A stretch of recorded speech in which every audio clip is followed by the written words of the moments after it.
Et si tout ce que vous avez cru savoir sur la victoire, dans la vie, en affaires, dans votre carrière, était faux? Et si le vrai danger n'était pas de perdre, mais de jouer à un mauvais jeu? Cette vidéo s'inspire de la vision stratégique de Simon Sinek et de la philosophie du jeu infini. En 1968, pendant l'offensive du Tet, l'armée américaine a repoussé toutes les attaques lancées par les forces nord-vietnamiennes. Statistiquement, tactiquement, elle a gagné. Pourtant, l'histoire nous dit qu'elle a perdu la guerre. Pourquoi? Parce qu'elle jouait à un jeu fini contre un ennemi qui jouait à un jeu infini. Et c'est là le paradoxe. Vous pouvez gagner toutes les batailles et quand même perdre tout ce qui compte. Non pas parce que vous êtes faible, mais parce que vous mesurez la force avec la mauvaise règle. Cette idée n'explique pas seulement les guerres. Elle explique les mariages brisés, les entreprises en faillite, les carrières désillusionnées et la souffrance silencieuse de millions de personnes qui atteignent les objectifs qu'on leur a appris à poursuivre, pour se sentir plus perdus que jamais. Parce que la vraie question n'est pas « êtes-vous en train de gagner ?» La vraie question est « êtes-vous même en train de jouer au bon jeu ?» Découvrons-le. L'illusion de la victoire. Pourquoi gagner n'est pas gagné janvier 1968? Alors qu'une grande partie du Vietnam célébrait le Tet, sa fête la plus sacrée, l'équivalent de Noël, l'armée nord-vietnamienne a lancé une attaque surprise brutale et coordonnée contre les forces américaines et alliées. Plus de 125 cibles ont été touchées. 85 000 soldats ennemis ont pris d'assaut des bases et des villes. Et en une semaine, la plupart des combats étaient terminés. Selon toutes les mesures, les États-Unis ont gagné. Moins de 1000 soldats américains sont morts, tandis que les Nord-Vietnamiens en ont perdu plus de 35 000. Stratégiquement, militairement, logistiquement, l'Amérique a gagné. Encore une fois. Et pourtant, quelques années plus tard, les États-Unis se retireraient complètement du Vietnam, dans ce que le monde appellerait une défaite. Comment peut-on gagner toutes les batailles et quand même perdre la guerre? C'est la première fissure dans l'illusion de la victoire. Nous supposons que le succès est linéaire, que l'accumulation de victoires mène inévitablement au triomphe. Mais la guerre du Vietnam a révélé quelque chose de plus profond, un échec non pas de la puissance de feu, mais de la philosophie. L'Amérique jouait à un jeu fini, essayant de gagner. Le Vietnam jouait à un jeu infini, essayant d'endurer.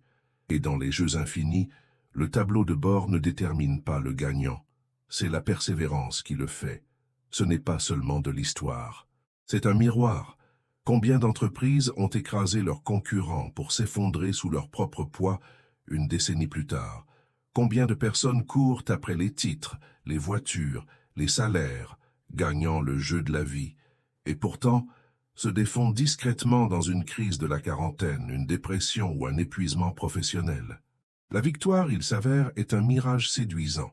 Elle nourrit l'ego, mais pas l'âme. Elle mesure votre production, mais pas votre alignement. Vous pouvez gagner le jeu que le monde récompense et perdre le jeu qui compte le plus. En psychologie, c'est la différence entre la motivation extrinsèque et le sens intrinsèque. Selon l'American Psychological Association, les personnes motivées par des récompenses externes, reconnaissance, rang, argent, présentent des taux d'anxiété plus élevés et une satisfaction à long terme plus faible que celles qui sont motivées par des valeurs et un but plus profond. En neurosciences, c'est la différence entre les pics de dopamine et le flux d'ocytocine. La dopamine nous donne le coup de « j'ai gagné ». L'ocytocine nous donne la chaleur de « j'appartiens ». L'une crée une dépendance, l'autre est durable.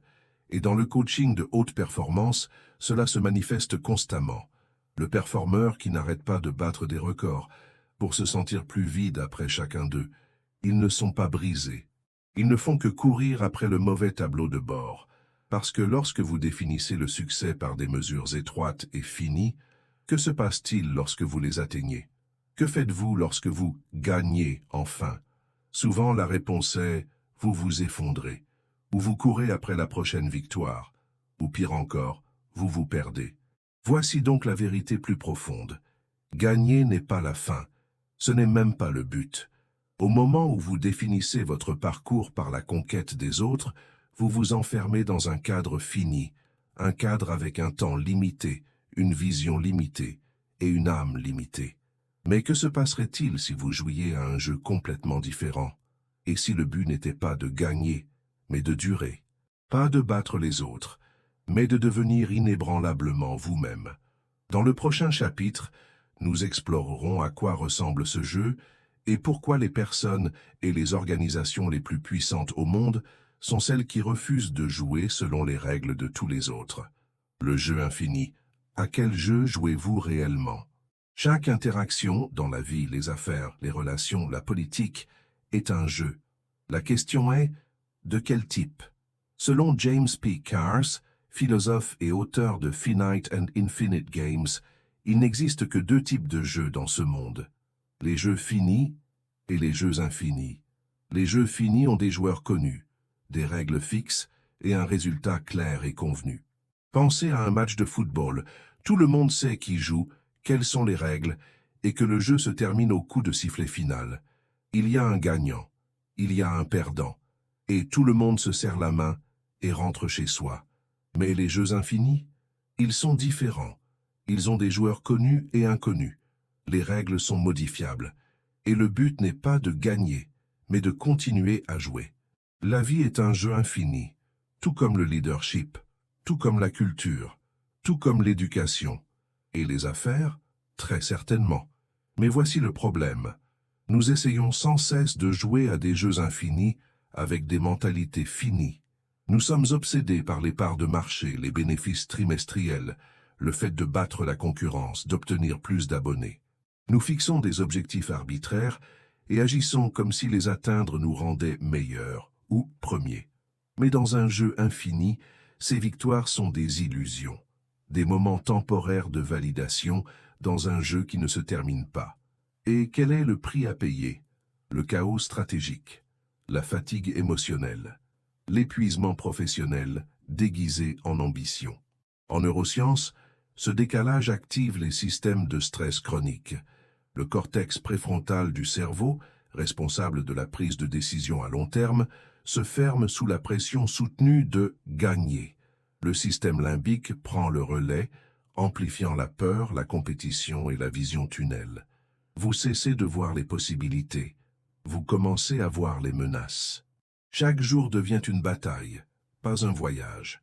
Imaginez maintenant ce décalage à l'échelle d'une organisation. Lorsqu'une entreprise considère les affaires comme un jeu fini, obsédée par le fait d'être numéro 1, elle crée des stratégies à court terme au détriment de la résilience à long terme.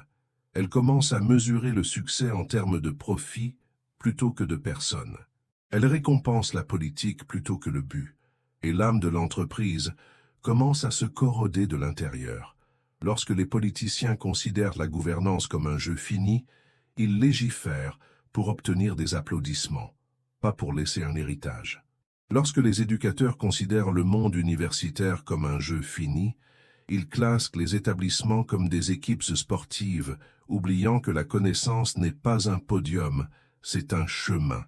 Mais voici le décalage le plus dangereux de tous. Lorsqu'une personne considère la vie comme un jeu fini, elle poursuit des relations comme des trophées. Elle court après le statut comme s'il s'agissait d'une identité. Elle court de plus en plus vite, dans des carrières qui lui semblent de plus en plus vides, jusqu'à ce que les roues se détachent et qu'elle se demande à quoi tout cela servait. Et ce qui aggrave la situation, c'est que le monde récompense les joueurs finis. Nous célébrons les plus bruyants, les plus riches, les plus rapides. Nous récompensons la croissance au détriment de l'intégrité, la visibilité au détriment de la sagesse. Et nous regardons les personnes qui refusent de jouer à ce jeu, qui prennent du recul, ralentissent ou redéfinissent le succès selon leurs propres conditions, comme si elles étaient faibles ou perdues. Mais ce n'est pas le cas. Elles ont simplement cessé de jouer pour gagner, et ont commencé à jouer pour compter. Dans un jeu infini, la question la plus puissante n'est pas « comment puis-je gagner ?», c'est « comment puis-je rester dans le jeu et jouer d'une manière qui honore ce que je suis en train de devenir ?» Les joueurs infinis ne craignent pas la concurrence, ils en tirent des leçons. Ils ne craignent pas les revers, ils les utilisent. Ils ne construisent pas des empires, ils cultivent des écosystèmes. Et à long terme, ce sont eux qui sont encore là, longtemps après que les joueurs finis se soient épuisés, se soient vendus ou aient abandonné. Alors, demandez-vous, à quel genre de jeu jouez-vous? Parce que tant que vous ne connaissez pas le jeu dans lequel vous êtes, chaque stratégie que vous élaborez, chaque relation dans laquelle vous vous engagez, chaque objectif que vous poursuivez pourrait vous préparer au mauvais type de succès. Dans le prochain chapitre, nous explorerons ce qui se passe lorsque vous confondez les deux jeux et comment même les entreprises les plus puissantes au monde peuvent tomber dans le piège de l'obsession stratégique. L'obsession de la concurrence. Quand la stratégie devient un piège. En 2008, Simon Sinek a été invité à prendre la parole lors de 2 grands sommets sur l'éducation, l'un organisé par Microsoft, l'autre par Apple. Ce qu'il a vu dans ces salles a révélé une vérité que la plupart des organisations ont trop peur d'affronter. Lors du sommet de Microsoft, presque tous les dirigeants ont consacré leur présentation à une seule idée. Comment battre Apple? Nouvelles fonctionnalités, positionnement concurrentiel, part de marché. L'état d'esprit était entièrement tourné vers l'extérieur, obsédé par les rivaux. Lors du sommet d'Apple, c'est le contraire qui s'est produit. Chaque dirigeant a parlé d'une seule chose. Comment donner plus de pouvoir aux enseignants et élever les élèves? Aucune mention de Microsoft. Aucune inquiétude concernant la concurrence. Juste une concentration implacable sur le but. Devinez quelle entreprise était coincée dans un bourbier? Microsoft avait créé l'une des plus belles pièces de technologie de l'époque, le Zune. Sinek l'a encensé auprès d'un haut dirigeant d'Apple en disant « C'est mieux que votre iPod Touch ». Le dirigeant a simplement souri et a répondu « Je n'en doute pas ». Pourquoi? Parce que lorsque vous jouez à un jeu infini, vous ne craignez pas d'être surpassé. Vous n'êtes pas là pour battre quelqu'un. Vous êtes là pour servir quelque chose. Et cette différence d'état d'esprit, elle change tout. Les joueurs finis rivalisent pour gagner. Les joueurs infinis rivalisent pour grandir. Et au moment où vous laissez la concurrence définir votre stratégie, vous commencez à prendre des décisions basées sur le chemin de quelqu'un d'autre, pas sur le vôtre. Il ne s'agit pas seulement d'entreprise, il s'agit de vous. Pensez à votre carrière. Avez-vous déjà accepté un emploi non pas parce qu'il correspondait à votre but, mais parce qu'il avait l'air impressionnant? Avez-vous déjà publié quelque chose non pas parce que cela exprimait votre vérité, mais parce que cela pourrait surpasser la publication de quelqu'un d'autre? C'est ça le piège. Vous cessez d'innover, vous commencez à imiter. Vous devenez une version réactionnaire de vous-même, ajustant constamment votre identité en fonction des mouvements des autres. Le psychologue Barry Schwartz, dans ses recherches sur la prise de décision, appelle cela le paradoxe du choix. Lorsque nous nous définissons par une comparaison externe, notre satisfaction diminue, même lorsque notre performance augmente. Parce que peu importe la hauteur à laquelle vous montez, il y a toujours quelqu'un de plus haut. Et voici les neurosciences. La comparaison détourne le système de récompense de votre cerveau. Au lieu d'une joie authentique, vous ressentez un soulagement momentané. Au lieu d'un épanouissement, vous ressentez une supériorité temporaire. Mais dès que l'autre bouge à nouveau, gagne à nouveau, vous sombrez dans le doute de soi, le ressentiment ou la surcompensation. C'est ainsi que les entreprises implosent. C'est ainsi que les cultures se fragmentent. C'est ainsi que des personnes, brillantes et créatives, s'épuisent à courir après l'écho des applaudissements de quelqu'un d'autre. Maintenant, considérez l'alternative infinie. Apple n'avait pas besoin de gagner contre Microsoft. Elle devait continuer à créer des outils qui donnent plus de pouvoir aux apprenants. Et en se concentrant sur cela, sa propre cause, elle a fini par surpasser et surpasser en innovation ses rivaux. Les joueurs infinis ne sont pas passifs, ils ne sont pas faibles, ils sont implacablement intentionnels. Ils n'ignorent pas la concurrence. Ils ne la laissent tout simplement pas dicter la direction. Au lieu de cela, ils utilisent la concurrence comme un miroir. Si quelqu'un d'autre est meilleur, ils réfléchissent, ils s'adaptent, ils grandissent, mais ils ne se perdent jamais en essayant de devenir quelqu'un d'autre. Voici donc la question plus profonde. Qui seriez-vous si vous n'essayiez pas d'être meilleur que quiconque? Parce que tant que vous n'aurez pas répondu à cette question, Vous continuerez à faire des choix qui impressionnent les autres et vous trahissent vous-même. Dans le prochain chapitre, nous explorerons le fondement de tout jeu infini, la cause juste, et comment elle peut faire ou défaire votre héritage. Si ce contenu vous parle, aimez la vidéo et abonnez-vous. Votre soutien contribue à apporter davantage d'idées qui élargissent l'esprit à cette chaîne. La cause juste, la puissance d'une vision qui vous survit. Pourquoi votre organisation existe-t-elle? Pourquoi existez-vous? La plupart des gens répondent par la fonction. Éduquer, diriger, innover. Mais ce sont des enjeux de table, le minimum requis pour participer au jeu. Ils ne répondent pas à la question plus profonde. Quel avenir construisez-vous qui n'existe pas encore et qui vaut la peine de se sacrifier pour lui? C'est ce que Simon Sinek appelle une cause juste. Pas un énoncé de mission, pas un slogan de marque. Une cause si claire, si convaincante et si profondément humaine que les gens sont prêts à donner leur temps, leur énergie et même leur confort pour la voir prendre vie. Dans la déclaration d'indépendance, les pères fondateurs n'ont pas rallié les gens contre la Grande-Bretagne.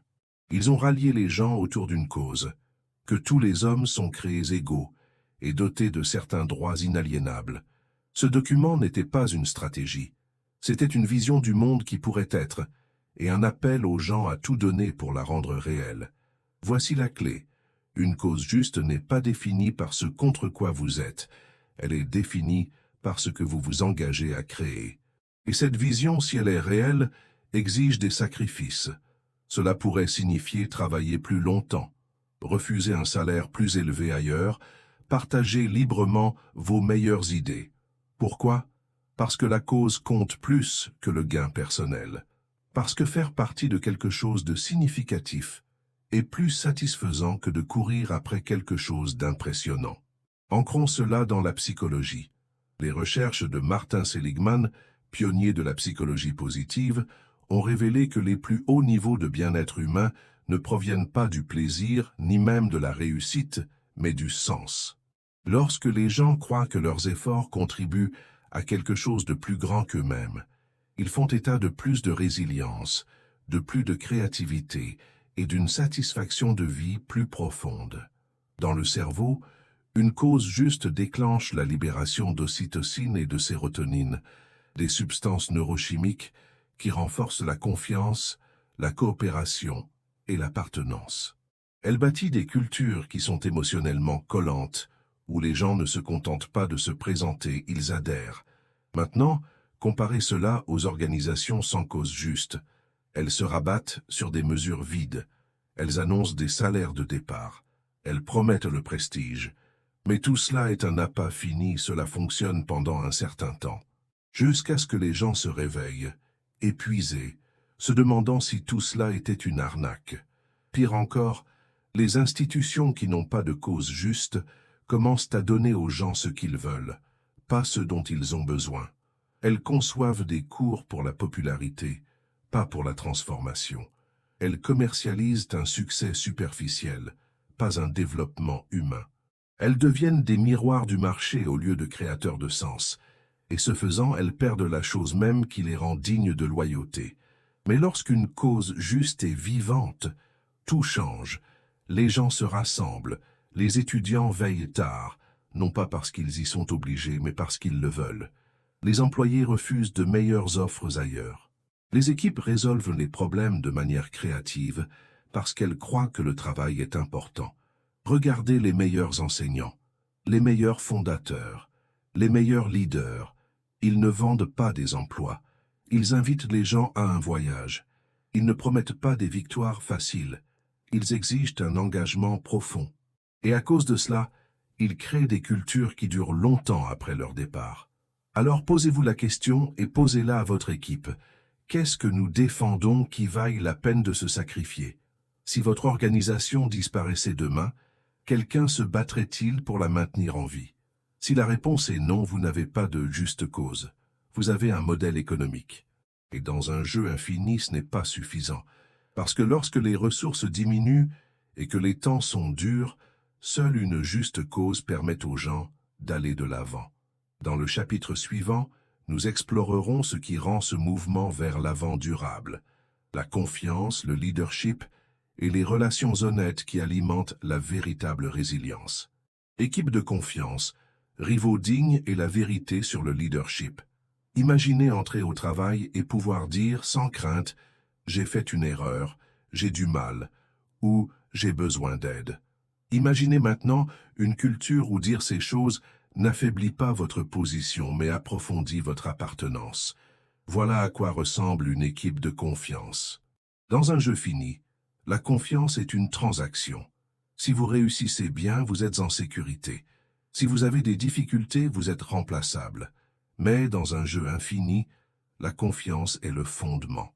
Sans elle, les gens cachent leurs défauts, simulent leurs compétences et se craignent mutuellement plus qu'ils ne craignent l'échec. Simon Sinek l'a constaté de visu. Il a décrit un équipage d'United Airlines traînant un client payant hors d'un vol. Horrible, certes, mais pas surprenant, parce que lorsque les gens craignent davantage la punition qu'ils ne font confiance à leur jugement, les résultats sont inévitables. Des décisions inhumaines prises par des personnes qui se sentent impuissantes, et cela commence bien avant la crise. Cela commence dans les moments calmes. Un employé qui a peur d'admettre qu'il ne comprend pas son travail, un enseignant qui a peur de remettre en question la politique, un manager qui évite les conflits, craignant qu'ils ne soient considérés comme de la déloyauté. Au fil du temps, ces silences s'accumulent, la culture se fracture, et puis, quand c'est le plus important, personne ne parle. En psychologie, on appelle cela la sécurité psychologique, la conviction que vous ne serez pas puni ou humilié pour avoir été honnête. Amy Edmondson, professeur à Harvard, a constaté que les équipes bénéficiant d'une sécurité psychologique élevée non seulement sont plus performantes, mais innovent davantage et se remettent plus rapidement de leurs échecs. En neurosciences, cet environnement favorise la dominance parasympathique, ce qui signifie que votre système nerveux est calme, engagé et entièrement en ligne. Les gens pensent plus clairement, ils écoutent mieux, ils collaborent avec moins d'ego. La sécurité n'est pas un luxe, c'est un facteur d'amélioration des performances. Parlons maintenant du leadership. Le vrai leadership n'est pas une question de rang. Il s'agit de responsabilité pour l'environnement que vous créez. Les grands leaders ne protègent pas leurs propres intérêts. Ils protègent la dignité de leurs employés. Ils ne demandent pas de loyauté. Ils la gagnent en se montrant présents, en disant la vérité et en prenant des décisions en tenant compte d'une juste cause, et non d'un rapport trimestriel. Et voici le test décisif. Lorsque les choses tournent mal, les gens se préparent-ils à être blâmés ou demandent-ils de l'aide? Cette réponse révèle le type de culture que vous avez créée. Parce que lorsque les leaders créent des environnements de confiance, les gens ne se contentent pas de survivre. Ils grandissent. Ils deviennent plus courageux, plus curieux et plus engagés. Ils s'approprient non seulement leurs tâches, mais aussi la mission. Mais les joueurs infinis ne s'arrêtent pas là. Ils reconnaissent également le pouvoir d'un rival digne. Contrairement à un concurrent quelqu'un à battre, un rival digne révèle vos faiblesses. Il vous oblige à vous regarder à l'intérieur. Il met en lumière vos points aveugles. Et ce faisant, il vous rend meilleur. Non pas parce que vous essayez de le vaincre, mais parce que vous essayez d'évoluer au-delà de ce que vous étiez hier. Dans les arts martiaux, c'est sacré. Vous remerciez votre adversaire après chaque match, parce que même en cas de défaite, il vous a aidé à grandir. En psychologie de la haute performance, cette idée est centrale. Votre seule véritable compétition est qui vous étiez avant la prise de conscience. Pas l'autre joueur, pas l'autre équipe, vous, autre. Mais dès que vous définissez le succès comme le fait de battre quelqu'un d'autre, vous trichez le processus. Vous faites trébucher le coureur à côté de vous. Vous pouvez gagner la course, mais vous restez le même coureur lent à l'intérieur. Les joueurs infinis ne courent pas après les autres. Ils se dépassent eux-mêmes. Alors posez-vous la question, qui sont vos dignes rivaux? Que révèlent-ils de vos lacunes? Et que changerait-il si vous les remerciez au lieu de les craindre? Parce que dans un jeu infini, chaque rival est un enseignant et chaque leader est un jardinier. Il ne contrôle pas la croissance, il crée les conditions. Dans le dernier chapitre, nous verrons ce qui maintient ces conditions en vie. Le changement d'état d'esprit qui brise la dépendance aux victoires à court terme et sème les graines d'un héritage durable. Se libérer du court-termisme. Devenir le joueur infini. Nous vivons dans un monde accro au court terme. Clic, j'aime, rapport sur les bénéfices, classement. Tout le monde veut de la croissance maintenant. Tout le monde veut des résultats hier. Et si vous faites une pause, réfléchissez ou remettez en question la vitesse. Les gens supposent que vous êtes en train de reculer. Mais si aller plus vite était en fait ce qui nous retient. Le court-termisme est le tueur silencieux des jeux infinis. Il déguise l'urgence en stratégie. Il récompense la tactique au détriment de la vérité. Et il érode lentement l'intégrité de chaque système axé sur une mission qu'il touche, de l'éducation aux affaires, en passant par le service public. Simon Sinek le dénonce dans tous les secteurs, dans les hôpitaux, où les administrateurs donnent la priorité au budget plutôt qu'aux soins aux patients. Dans les universités, où les départements courent après les subventions et les classements au lieu de la transformation. En politique, où les dirigeants font campagne pour les applaudissements au lieu de diriger pour l'avenir. Et voici le coup. Les organisations commencent à embaucher non pas en fonction de ceux qui feront avancer la cause, mais de ceux qui obtiendront des résultats. Même si ces résultats sont superficiels, même s'ils compromettent l'âme même de la mission. Au fil du temps, le jeu infini est remplacé par un jeu de chiffres, et tout le monde perd. Voici ce que montrent les données. Une étude de Harvard Business Review a révélé que les entreprises ayant une vision à long terme surpassent considérablement les entreprises axées sur le court terme en termes de revenus, de bénéfices et de création d'emplois au fil du temps. Pourquoi? Parce qu'elles investissent dans la culture, dans les gens, dans l'innovation, et pas seulement dans les pics trimestriels. En psychologie, c'est la différence entre un état d'esprit fixe et un état d'esprit de croissance, tel que défini par Carol Dweck. Un état d'esprit fixe s'accroche à la validation immédiate. Un état d'esprit de croissance embrasse le processus, le voyage, le jeu à long terme. Dans votre cerveau, le court-termisme active l'amygdale, le centre de la menace. Vous prenez des décisions par peur, vous réagissez, vous faites de la microgestion. Mais la pensée infinie engage le cortex préfrontal, la partie de votre cerveau responsable de la vision, de l'empathie et de la résolution de problèmes complexes. Alors comment nous libérer? Cela commence par la vérité inconfortable.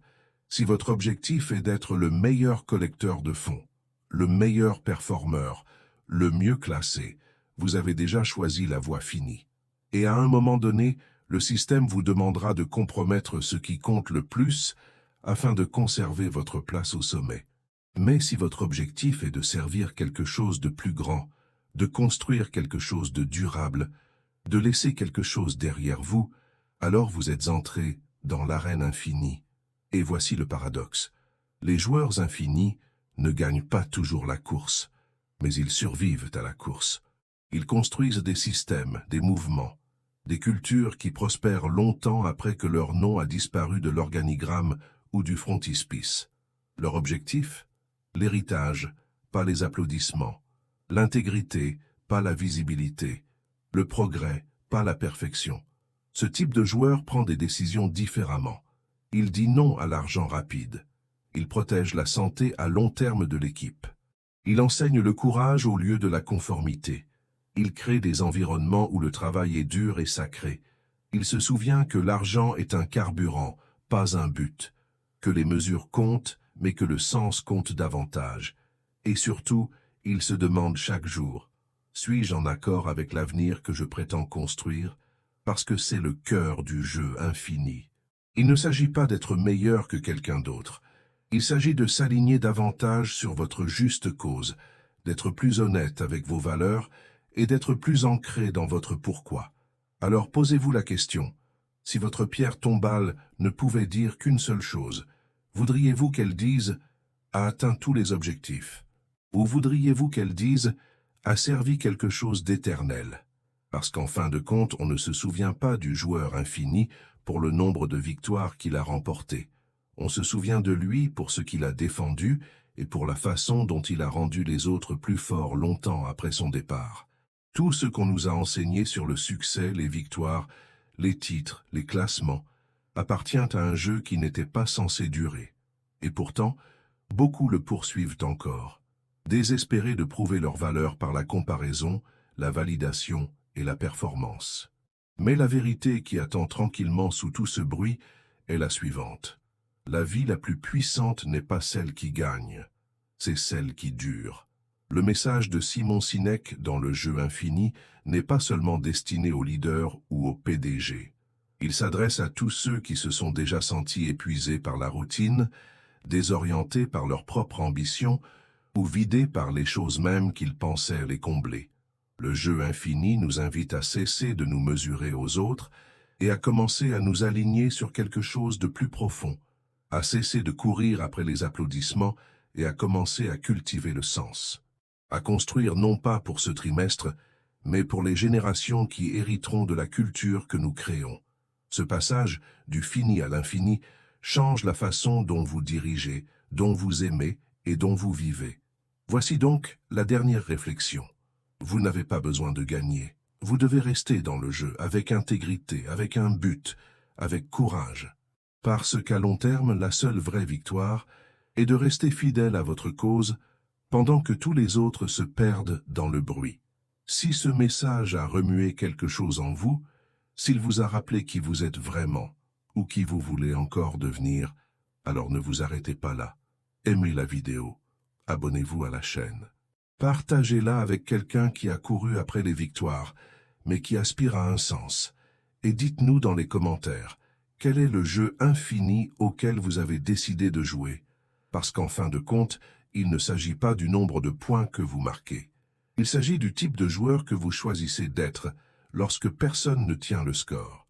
Quel chemin choisirez-vous aujourd'hui?